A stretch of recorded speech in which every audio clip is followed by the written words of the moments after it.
friends, welcome to Law and GK. So friends, on this channel we discuss the contents of law and previous year papers of judicial services and other legal exams.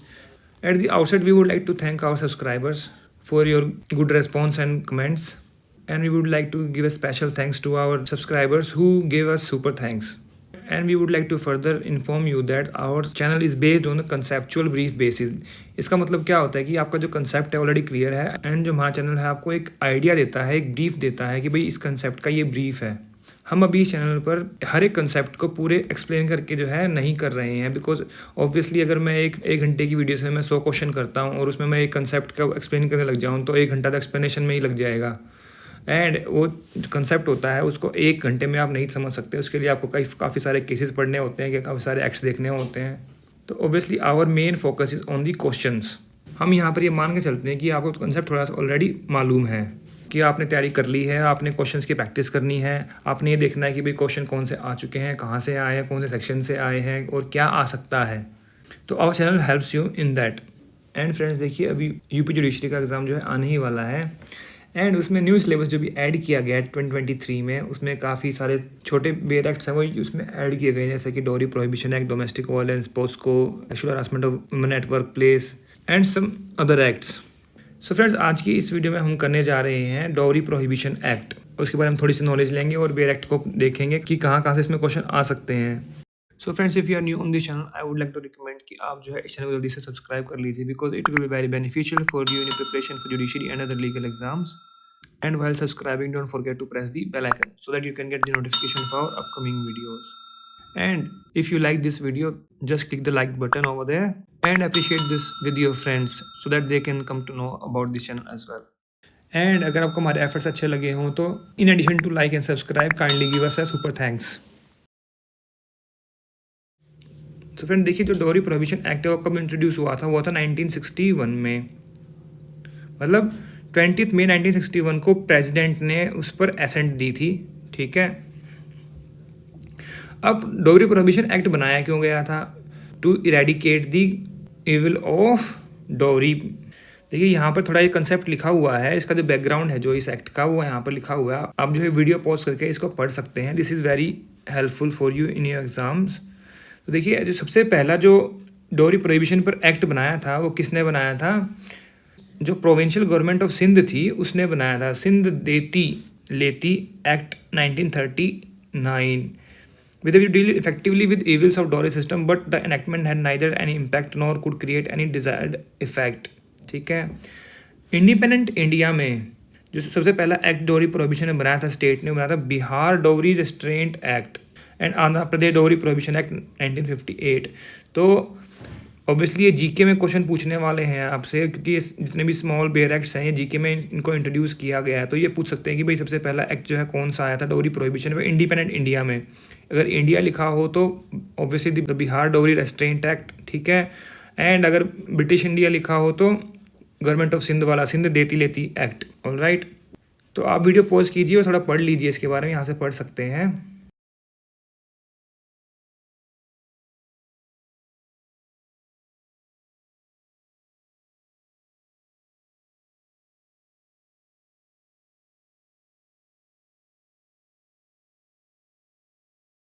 अब देखिए, जो डोरी prohibition bill था वो introduce कब किया गया था? 1959 में।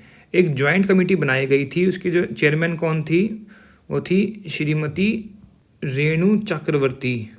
तो ये रेणु चक्रवर्ती कमेटी थी, उन्होंने रिपोर्ट अपनी सबमिट की, फिर उसको जो है डोरी प्रोहिबिशन बिल के रूप में पार्लियामेंट में पेश किया गया। ओके, और फिर प्रेसिडेंट की जब एसेंट मिली 20 मई 1961 को, तो ये एक्ट बन गया एक्ट 28 ऑफ 1961 डोरी प्रोहिबिशन एक्ट। एंड अगर आपने मेरी वीडियोस देखी हो, ऑल क्वेश्चन वीडियोस, मैंने पॉलिटी की सारी जितने भी क्वेश्चन अभी तक आए हैं यूपी जुडिशरी में मैंने वहाँ पर डिस्कस किए हैं, और वहाँ पर एक क्वेश्चन भी आया था कि first joint sitting of parliament, मतलब लोकसभा एंड राज्यसभा पहली बार कब ज्वाइंट सिटिंग में बैठे थे? ठीक है ना, तो सबसे पहले जो ज्वाइंट सिटिंग हुई थी वो हुई थी डोरी प्रोहिबिशन बिल पर 1961 में। ऑलराइट, तो ये भी क्वेश्चन आ चुका है। और जैसे ही आप ज्वाइंट सिटिंग की बात करेंगे तो पॉलिटी में क्वेश्चन आ सकता है कि भाई ज्वाइंट सिटिंग को कौन प्रिजाइड करता है, स्पीकर ऑफ लोकसभा या फिर चेयरमैन ऑफ राज्यसभा, इस टाइप में। तो ऑब्वियसली स्पीकर ऑफ लोकसभा वो नहीं है तो डिप्टी स्पीकर, एंड वो भी नहीं है तो any senior most member appointed by the president on the recommendation of at least 10 members of the parliament. ठीक है ना, थोड़ा देख लीजिए इसके बारे में यहाँ पर।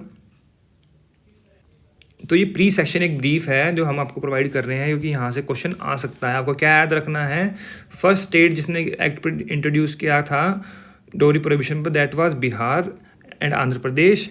और ब्रिटिश इंडिया में भी ये हुआ था, सिंध लेती देती एक्ट 1939। तो चलिए बढ़ते हैं अब बेर एक्ट पर। देखिए सिर्फ 10 सेक्शन है इसमें, टोटल 11 है, बट काउंट में 10 है, 8 भी बाद में जो है ऐड किया गया था। ठीक है, तो ये लेटेस्ट अमेंडमेंट के साथ है। तो मैंने बता ही दिया कि प्रेसिडेंट की एसेंट कब मिली थी, 20 मई 1961, और उस दिन से जो है ये एक्ट देश में लागू हो गया था। And it extends to whole of India. पहले एक्सेप्ट जम्मू कश्मीर था, लेकिन अब तो होल इंडिया पे अप्लीकेबल होता है। तो डेफिनेशन ऑफ डॉवरी तो दी गई है सेक्शन 2 में। What is definition of dowry? Dowry क्या है? Dowry means any property or valuable security given agreed to be given either directly or indirectly. तो कोई भी प्रॉपर्टी हो, चाहे मूवेबल या फिर इमूवेबल। प्रॉपर्टी में कौन कौन सी आ गई? मूवेबल भी आ गई, इमूवेबल भी आ गई, इवन IPR इंटेलेक्चुअल प्रॉपर्टी भी आ गई। ये भी ध्यान रखिएगा, पूछ ले भाई कौन कौन सी प्रॉपर्टीज़ आती हैं, तो सारी प्रॉपर्टीज़ आ गई। और any valuable security, title deed है या फिर कोई डॉक्यूमेंट है प्रॉपर्टी के, ऑनरशिप के डॉक्यूमेंट्स हैं, बिल ऑफ एक्सचेंज है या फिर चेक है, प्रॉमिसरी नोट है, एनीथिंग, एनी वैल्यूएबल सिक्योरिटी, सब आ गए। वैल्यूएबल सिक्योरिटी की डेफिनेशन कहाँ प्रोवाइड की गई है? ऑब्वियसली IPC में, तो सेम डेफिनेशन रहेगी। देखो लिखा हुआ नीचे, वैल्यूएबल सिक्योरिटी एज पर सेक्शन 30 ऑफ IPC। जो वहाँ पर डेफिनेशन है वही सेम यहाँ पर रहेगी। ठीक है ना। अब इसमें क्या है, given agreed to be given, या तो दिया या फिर एग्री किया है by one party to a marriage to another party to the marriage. एक पार्टी दे रही। अब इसमें ये लिखा कि ब्राइड ग्रूम या फिर bride, one party to the marriage मतलब फादर मदर भी हो सकते हैं लड़के के, एंड फादर मदर हो सकते हैं लड़की के, तो उनके बीच में एग्रीमेंट होता है obviously. And by the parent of either party to either the party of the marriage और टू एनी अदर पर्सन। कई बार मान लो लड़की की शादी नहीं हुई, लड़की की शादी नहीं हो रही, तो कहता कि भाई इतने पैसे देने पड़े, मैं शादी करवा दूंगा। तो उस पर्सन को, जो थर्ड पर्सन है बीच में, इसको आम भाषा में बोलते तो बिचौलिया बोलते हैं। ठीक है, अगर आप उसको भी दे रहे हैं कुछ, तो that is also part of dowry. कब दिया गया? देखिए, गिवन और agree to be given at और बिफोर, शादी में दिया है उसे पहले दिया, और any time after the marriage, और एनी टाइम उसके बाद भी अगर कुछ दिया है वो भी उसमें ही आ जाएगा डॉवरी में। In connection with the marriage of the said parties but does not include dower और mehr in case of person of Muslim personal law Shariat applies. तो जो डॉवर होता है मेहर, तो उसको डॉवरी के डेफिनेशन से आउट रखा गया है, वो जो है डॉवरी में नहीं आता, क्योंकि अगर वो आएगा तो मेहर प्रोहिबिशन एक्ट हो जाएगा, डॉवर प्रोहिबिशन एक्ट हो जाएगा। तो डॉवर और डॉवरी में थोड़ा डिफरेंस है, बिकॉज मेहर क्या होता है, mehr is given as a mark of respect. अगर आपने कंसेप्ट पढ़ा है मुस्लिम लॉ में डॉवर का, that is a mark of respect. अब जो है, जो लेडी है उसकी जो क्वालिफिकेशन है, उसके क्रेडेंशियल्स हैं, उसको देख के आप जो है शादी में एक वैल्यू देते हैं, जो कि लड़का देता है लड़की को, है कि नहीं? ब्राइड ग्रूम देगा ब्राइड को, and that is a unsecured debt. अगर नहीं दिया है तो कभी भी वो जो लड़की है मांग सकती है। तो यहाँ पर उल्टा कंसेप्ट है, लड़का देता है लड़की को। बट डॉवरी में ऐसा कहीं नहीं लिखा हो कि ब्राइड या फिर father of bride to bride groom दिया जाएगा। कई जगह उल्टा भी हो सकता है। ठीक है ना। इंडिया में कई ट्राइब्स हैं ऐसी जहाँ पर जो है डॉवरी ली जाती है, दी नहीं जाती, तो आप समझ सकते होंगे। तो इसीलिए यहाँ पर by one party to another party लिख दिया गया है। तो ये है डेफिनेशन डॉवरी की। अब इसमें से क्या पूछ सकते हैं, क्वेश्चन कैसे आएगा? तो डॉवरी के means and includes any property, property जैसे मैंने बताया कि पूछ सकते हैं कौन कौन सी प्रॉपर्टी है, वैल्यूएबल सिक्योरिटी है। अब डायरेक्ट हो गया, इनडायरेक्ट होगा, वो एक क्वेश्चन यहाँ से बन सकता है। इतना लिख देंगे कि dowry means any property value security given और गिवन। अब यहाँ पूछे डायरेक्टली और इनडायरेक्टली या बोथ, या फिर नन ऑफ द अबव। तो directly or indirectly both, either ए और आइदर बी, वो भी आ सकता है। ठीक है ना।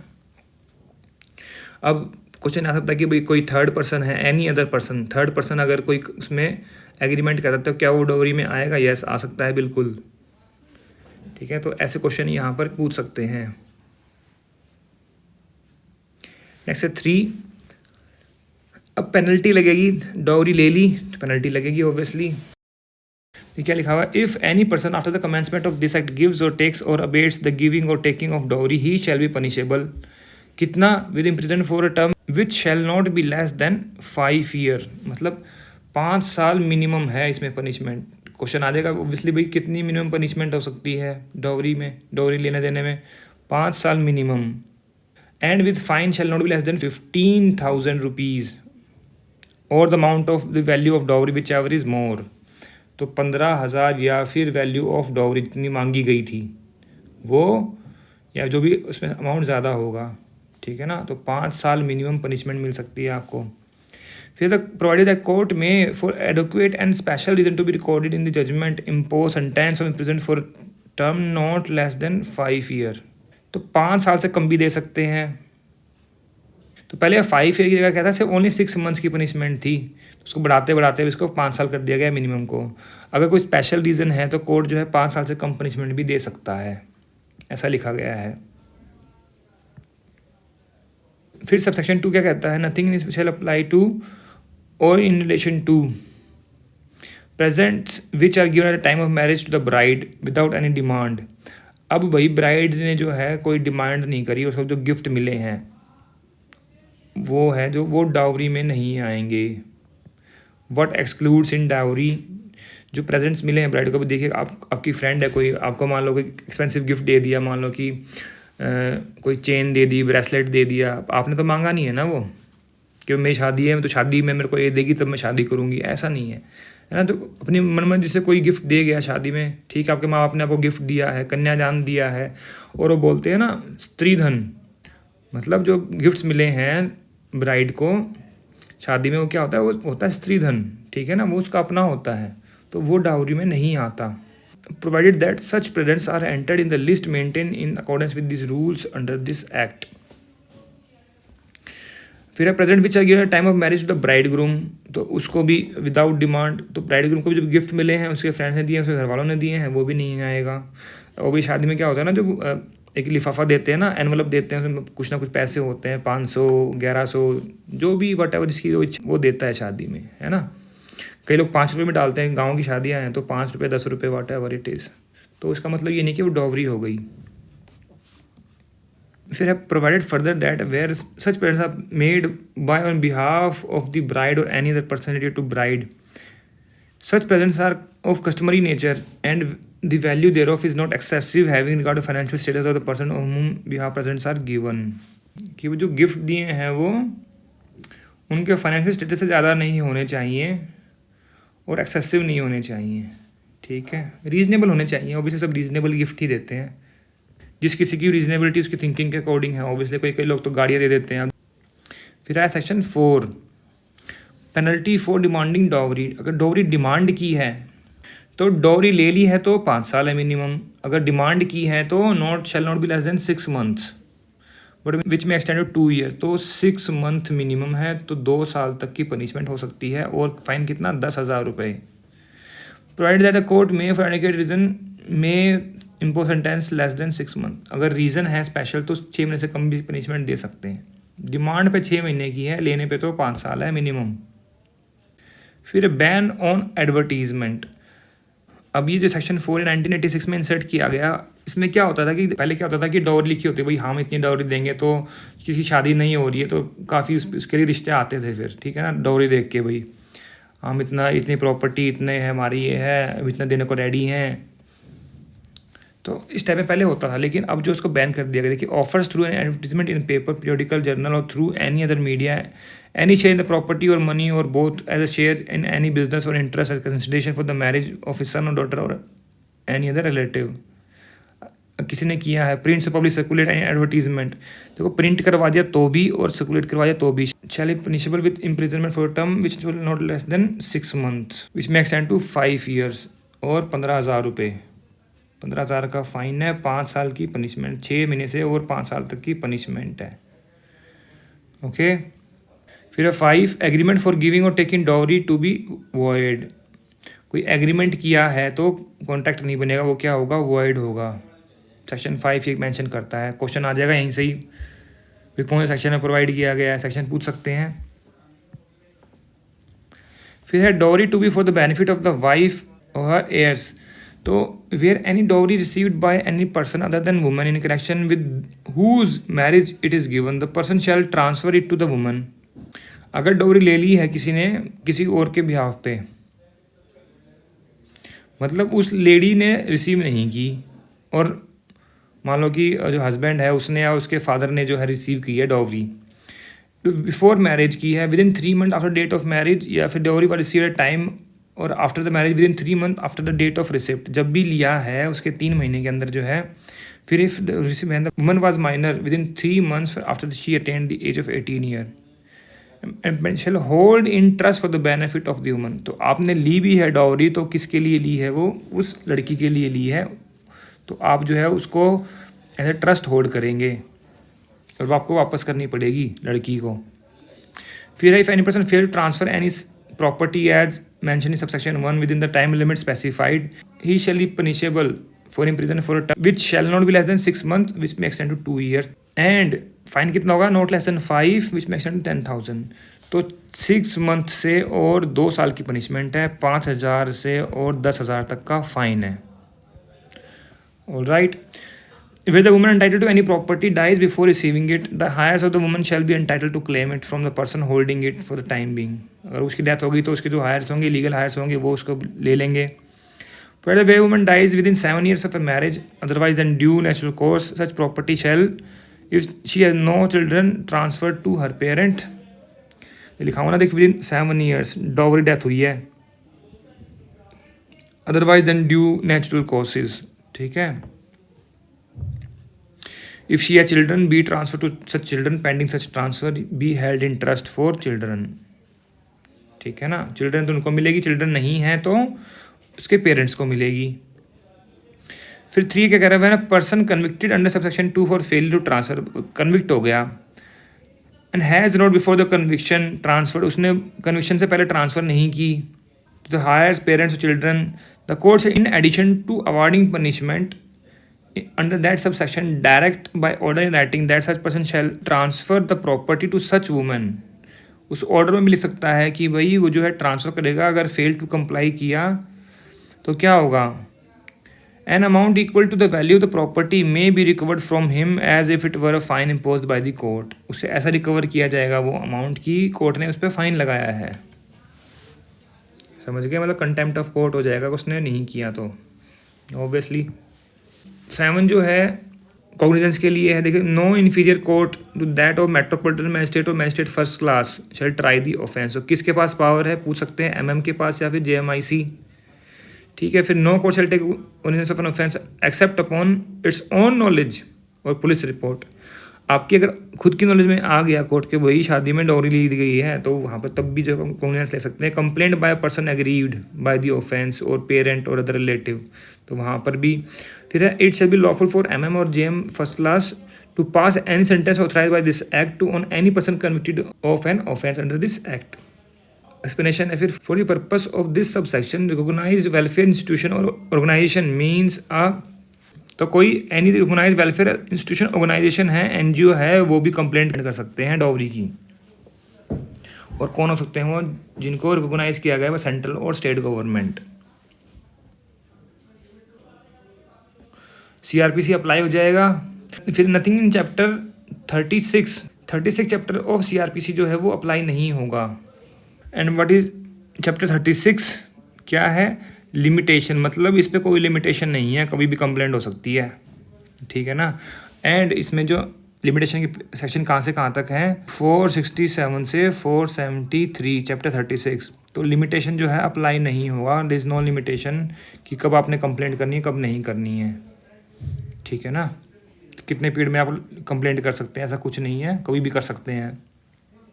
Next 8, offence to be cognizable for certain purposes and to be bailable and non compoundable. देखिए, कॉग्निजेबल रहेगा, पहली बात, कॉग्निजेबल ऑफेंस होगा for the purpose of investigation offence and for the purpose other matter than matter related to section 42 of the code, arrest of person without a warrant without order of court. मतलब अगर आपने arrest करना है, cognizable offence तो है, but उसमें जो arrest के लिए मजिस्ट्रेट की ऑर्डर की ज़रूरत पड़ेगी और वारंट भी लेना पड़ेगा, एंड 1986 में इसको जो है बेलेबल की जगह नॉन बेलेबल कर दिया गया। यहाँ पर इन्होंने जो है ये यहाँ पर ऐड नहीं किया, पहले बेलेबल था बट इसको अब नॉन बेलेबल कर दिया गया, नॉन कंपाउंडेबल है ये, मतलब पनिशमेंट तो होगी ही होगी। When any person is prosecuted for taking or abating the taking of any dowry under section 3, demanding dowry under section 4, burden of proving that he had not committed the offence under shall be on him। अगर BOP भी बता दिया यहाँ पर, burden of proof किसके ऊपर रहेगा, जिसको प्रोसिक्यूट कर रहे हैं कि आपने लिया है, अबेट किया है कि भाई इतने दिलवा देंगे डॉवरी, हाँ डॉवरी दे दो शादी हो जाएगी, तो वो भी जो है abetment of dowry is also an offence. ठीक है, अब एक डोरी प्रोहिबिशन ऑफिसर बनाया गया, इसको अपॉइंट कौन करता है, स्टेट गवर्नमेंट। ध्यान रखिए, ऑप्शन आ सकते हैं वहाँ पर कि डोरी प्रोहिबिशन ऑफिसर कौन अपॉइंट करेगा, तो स्टेट गवर्नमेंट करेगी अंडर सेक्शन 8B। ठीक है, फिर every dowry prohibition shall exercise and perform the power and function to see the provisions of this act are complied with, to prevent taking abating the taking of demanding dowry, to collect such evidence, to perform such additional function as may assigned by him by the state government। तो ये सब उसके function हैं किसके, डोरी prohibition officer के, DPO बोलते हैं, DPO डोरी प्रोहिबिशन ऑफिसर।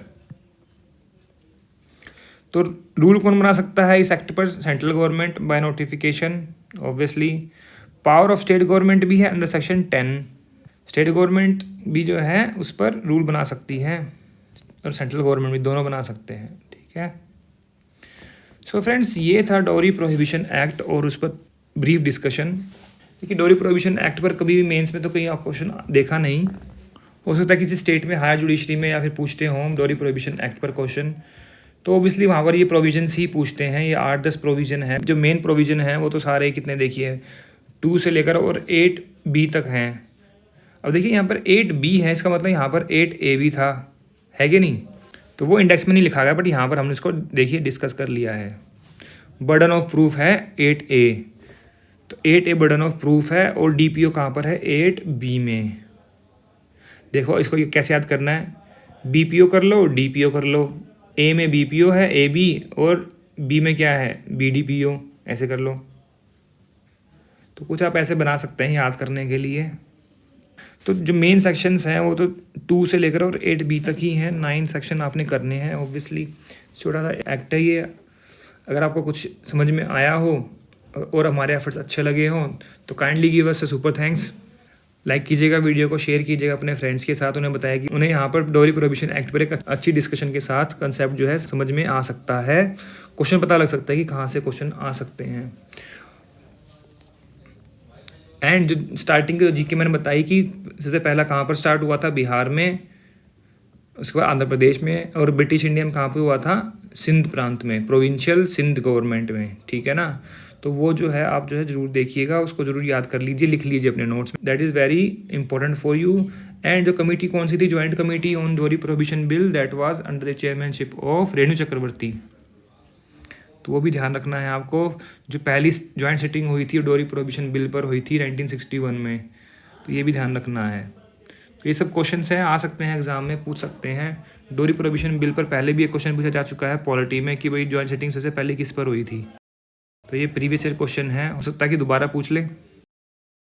सो फ्रेंड्स मिलते हैं आपसे नेक्स्ट वीडियो में एक और माइनर एक्ट के साथ। अगर आपको वीडियो अच्छी लगी ज़रूर लाइक कीजिएगा, शेयर कीजिएगा, सब्सक्राइब जरूर कीजिएगा, अपने फ्रेंड्स को भी बताएं कि यहाँ पर प्रीवियस ईयर पेपर्स लॉ के, जीके के एंड ये माइनर एक्ट जो है फुली डिस्कशन के साथ मिल जाएंगे। अगर आपको इसमें कोई कमी लगी हो, कोई सजेशन हो, कोई एडवाइस हो, तो आप कमेंट सेक्शन में जाकर भी लिख सकते हैं। We always appreciate your comments and feedback. And friends if you like the efforts kindly give a super thanks, minimum stars for 20। And अगर आपको वीडियो अच्छी लगी इसको जरूर लाइक कीजिएगा and don't forget to subscribe our channel and while subscribing don't forget to press the bell icon so that you can get the notification of our upcoming videos. Friends मिलते हैं आपसे next video में। Thanks very much for watching this video.